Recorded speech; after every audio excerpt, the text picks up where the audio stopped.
Welcome to the How to Read Music video. This is how to read music for viola.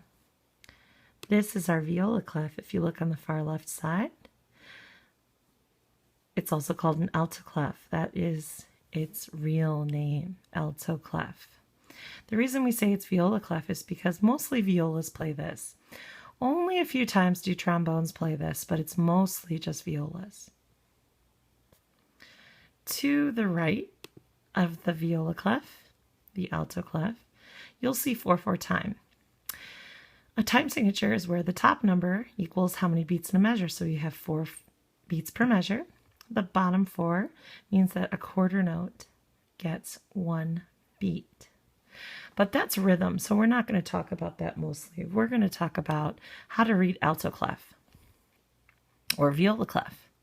So in music, just like in the violin video, music has 5 lines and 4 spaces. This is called a staff. So here's line 1 at the bottom, line 2, line 3, line 4, and line 5. Now here are the space notes. The space note line, space 1 is at the bottom, space 2, space 3, and finally space 4.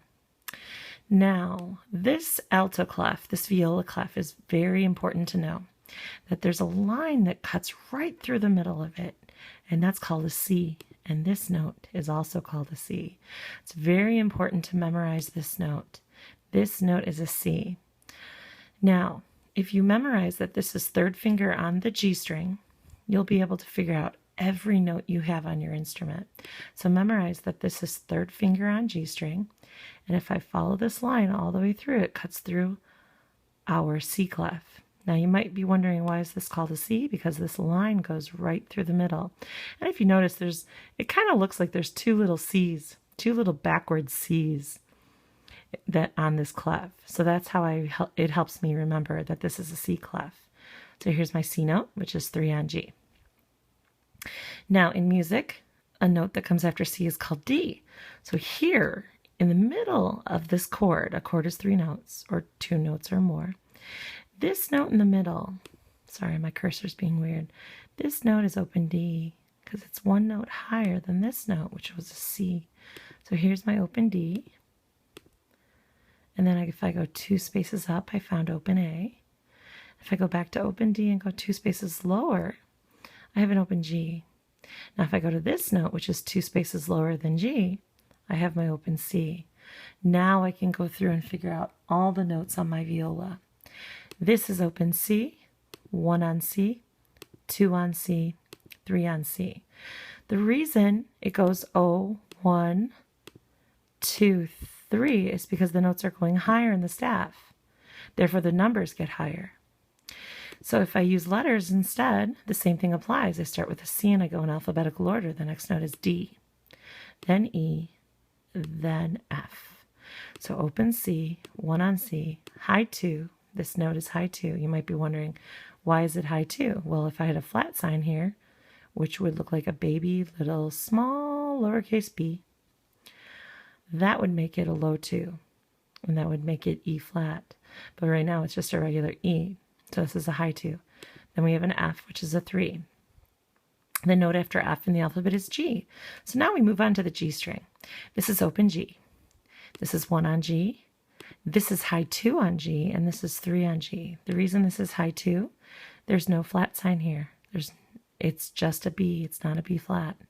So we have open, which is G. This one is 1, which is an A. High 2, which is a B.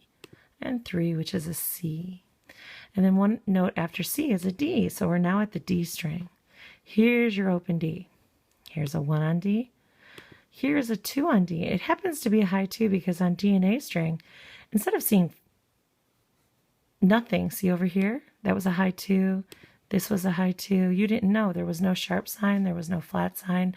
It was just regular.